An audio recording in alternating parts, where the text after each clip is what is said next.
Agora vamos resolver o exercício 2.7 do polígrafo.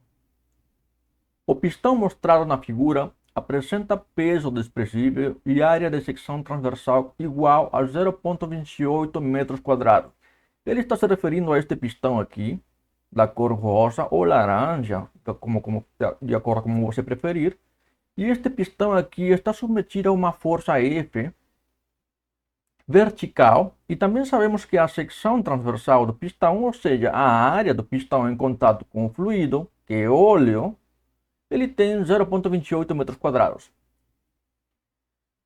O óleo tem uma gravidade específica de 0,9 e o cilindro, está se referindo a este cilindro, está conectado a um tanque pressurizado que armazena ar, óleo e água. Então, este cilindro está conectado através deste tubo, por este tubo, para um tanque, está pressurizado, aqui tem ar, a uma pressão manométrica de 34,5 kPa, também tem óleo no meio do caminho, com gravidade específica 0,9, e água no final do fundo do tanque. Observe que a força F atua sobre o pistão para que ocorra o equilíbrio. Calcule o valor de F e a pressão no fundo do tanque. Então, o problema está pedindo para calcular quanto vale este F aqui e qual seria a pressão aqui no fundo do tanque, nesta região aqui. Admita que o peso específico da água é 9.810 newtons por metro cúbico. Usando a metodologia, sempre nós precisamos coletar os dados de entrada, dados de saída, as hipóteses e a equação em base. Os dados de entrada se encontram aqui no enunciado. A gente tem H1, H2, que vale 0,6 metros. Este seria H1 e este seria H2. Temos também o H3, que é 0,9. O H4, que é 0,91. Está aqui. A pressão do ar, que é a pressão desta secção aqui, que é 34,5.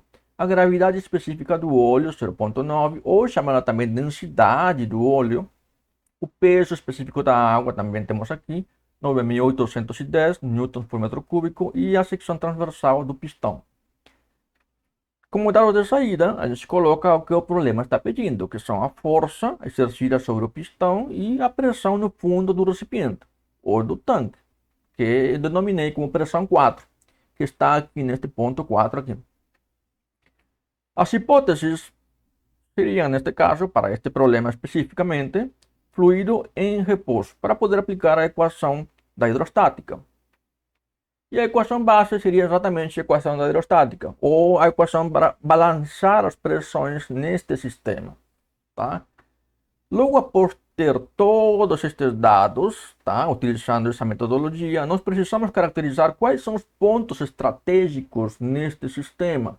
Quando eu falo de pontos estratégicos, estou me referindo às interfaces de fluidos. Eu coloquei o ponto estratégico 1 na interface ar-óleo, esta região aqui, ponto 1. O ponto 2 na interface óleo-água. O ponto 3 lá no fundo, em contato da água com o fundo do recipiente. E o ponto 4 na interface também óleo e o pistão, ou o êmbolo. Tanto faz, pistão e êmbolo são sinônimos. Tá?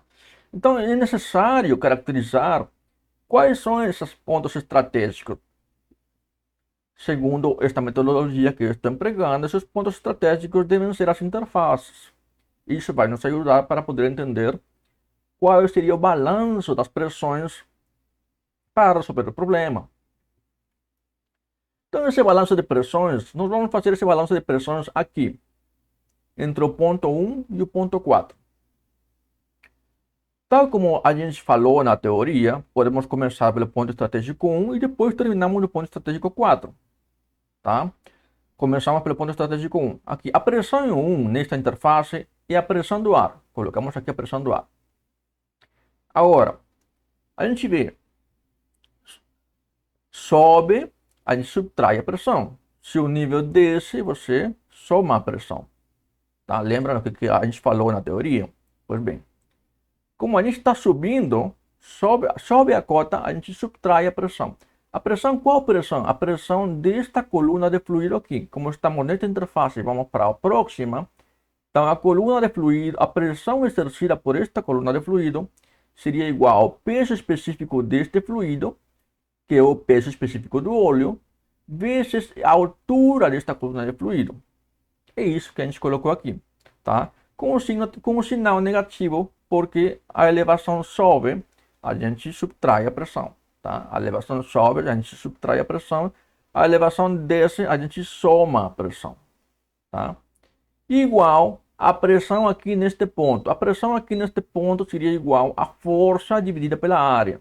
A força é o valor F que a gente quer obter e a área é a área da secção transversal, que é um dado do problema. Então, esta seria a equação do balanço de pressões. Pressão do ar é conhecido. O gama do óleo não é conhecido, mas o gama do óleo dá para obter a partir da gravidade específica do óleo. H4 é conhecido. Força nós precisamos achar e a área também é conhecida. Tá? Então, a gente isolando o valor de F, nós temos esta expressão que multiplica todo este termo. Tá? E, então, logo, a gente pode obter uma expressão final em relação a variáveis para a força que age neste êmbolo ou pistão, que é esta pressão aqui. Pressão do ar menos o peso específico do óleo, a gente substituiu por gravidade específica do óleo vezes o peso específico da água. Tá? São equivalentes. Se quisermos encontrar um valor numérico para essa força, é só substituir os valores que estão aqui nos dados de entrada. Então, a minha força para este problema é 7,41 kN, que é a força necessária em F aqui neste ponto 4, para poder ter este equilíbrio aqui neste diagrama. O segundo problema pede para encontrar a pressão no fundo. Para encontrar a pressão no fundo, a pressão aqui no 4, também fazemos a mesma análise para o balanço de pressões. Só que agora fazemos um balanço de pressões partindo daqui do gás, indo para a próxima interface, e depois vamos para a próxima interface. Então, partimos daqui no ponto 1, pressão em ar. A elevação desce, eu somo a pressão, seria a pressão desta coluna de fluido, e a pressão da coluna de fluido é o peso específico do óleo. Este seria meu peso específico do óleo, tá? Gravidade específica do óleo vezes o peso específico da água, vezes a altura desta coluna de fluido. A altura total seria H1 mais H2, que é o que está escrito aqui. Estamos nesta interface, vamos para o próximo, o ponto 3, são pontos estratégicos. Como a elevação desce, eu vou somar novamente a pressão, tá? Elevação desce, soma a pressão. Elevação sobe, subtrai a pressão. Essa é a regra. Então, eu vou somar quem? Esta coluna de fluido, a pressão que me exerce esta coluna de fluido. Esta coluna de fluido é o peso específico da água, vezes esta altura 3. Então, é isso que eu escrevi aqui. Igual a pressão no fundo do tanque. Eu tenho todos estes valores. Todos estes valores aqui estão no enunciado do problema ou já foram obtidos de alguma forma. Tá? Este seria então a gravidade específica do óleo vezes o peso específico da água, tá? Que foi substituído pelo peso específico do óleo. Finalmente, então, a pressão no fundo, aqui, a pressão no fundo do recipiente, que contém ar, óleo e água, é exatamente 53,9 kPa, mas é uma pressão manométrica, tá? É uma pressão manométrica, porque é uma pressão manométrica, porque a pressão aqui dada nesta região é a pressão manométrica também, é a pressão deste manômetro. Esta aqui é a simbologia de um manômetro. Esta pressão, então, é a pressão manométrica, tá? Bem, é isso aí.